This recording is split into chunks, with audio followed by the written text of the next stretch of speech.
ዲቃላ ወደ እግዚአብሔር ጉባኤ አይግባ። ኦሪት ዘዳግም ምዕራፍ 23 ቁጥር 2።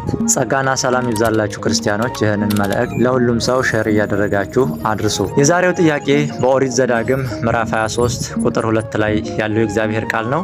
ዲቃላ ወደ እግዚአብሔር ጉባኤ አይግባ ተብሎ ተጽፏል። ይህ ምን ማለት ነው? ወንድ ከሆንክ መልስልን ይላል ጥያቄው እና ደግሞ ቪዲዮ ጨምሮ ልከዋል ማለት ነው። በመጀመሪያ ደረጃ ጥያቄያችሁን አስተካክሉት። ወንድ ከሆንክ አይባልም። እኛ ክርስቲያኖች ወንድም ሴትም በክርስቶስ ኢየሱስ አንድ ሆነናል። ወንድና ሴት የምንለያየው በጾታ ነው እንጂ በክርስቶስ ሁላችንም አንድ ነን። አይሁድ የለ፣ የግሪክ ሰው የለ፣ እስራኤላዊ የለ፣ ኢትዮጵያዊ፣ ማንኛውም ሰው በክርስቶስ አንድ ነን ማለት ነው።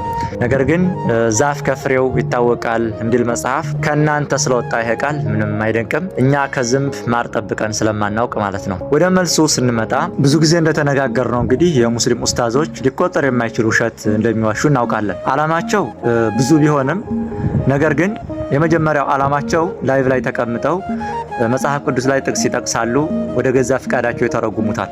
በዛ መንገድ ጊፍት ይሰበስባሉ። ለገንዘብ ነው ዋናው ዓላማ ማለት ነው።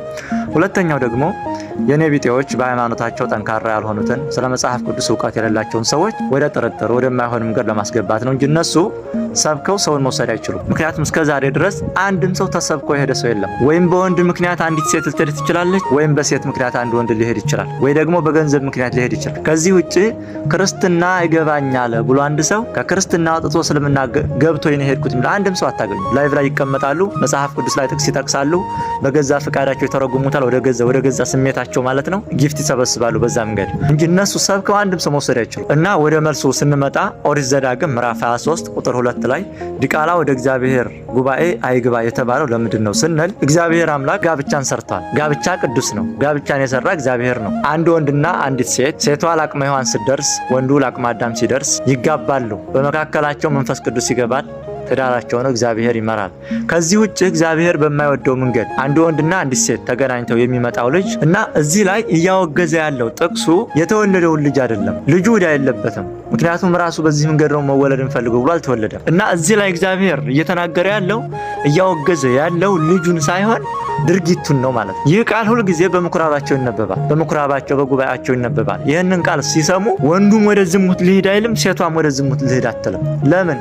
ከተገናኙ ልጅ ይመጣል። እንደ ዘሞቱ ከታወቁም በድንጋይ ይወገሩ ነበር። ያ ልጅ ከተጸነሰም ይወለዳል፣ አባት እናቱም ይወገዛሉ፣ ከጉባኤ አይገቡም ማለት ነው። ስለዚህ ይህንን ቃል ስለሚፈሩ ከዝሙት ይጠበቁ ነበር ማለት ነው። እዚህ ላይ እግዚአብሔር እያወገዘ ያለው ዝሙትን ነው፣ መጥፎ ስራውን ነው፣ ከጋብቻ ውጭ የሚደረገውን ግንኙነት ነው እያወገዘ ያለው ማለት ነው። ስለዚህ ወደ ገዛ ፍቃዳችሁ ባተረጉሙት ጥሩ ነው ማለት ነው። እና ዲቃላ ወደ እግዚአብሔር ጉባኤ አይግባ የሚለው ቃል በአዲስ ኪዳን አይሰራም፣ የብሉይ ኪዳን ስርዓት ነው የነበረው ማለት ነው። በተረፈ ለክርስቲያኖች ማለት የምፈልገው ነገር አለ። ረጅም ሰዓት ቁጭ ብላችሁ የአህዛብን ትምህርት አትከታተሉ። ምን ይጠቅማችኋል? ብዙ ትምህርት አለ፣ አባቶቻችን የሚሰጡት ትምህርት ማለት ነው። እዛ ተቀምጣችሁ ለህይወት የሚጠቅማችሁን ትምህርት አድምጡ። ለአህዛብ መልስ የሚሰጥ አስተማሪ የሆነ ሰው ቢያደምጣቸው መልስ ለመስጠት ሊሆን ይችላል። ምዕመን ተማሪ የሆነ ሰው ግን የእነሱን ትምህርት መስማት ተገቢ አይደለም። ምን ይጠቅማችኋል? የጤና የሰላም እንኳ አይደለም። ምን ትርጉም አለው? ስለዚህ ቁጭ ብላችሁ ጊዜያችሁን አታጡ። የራሳችሁን ሃይማኖት ተከታተሉ።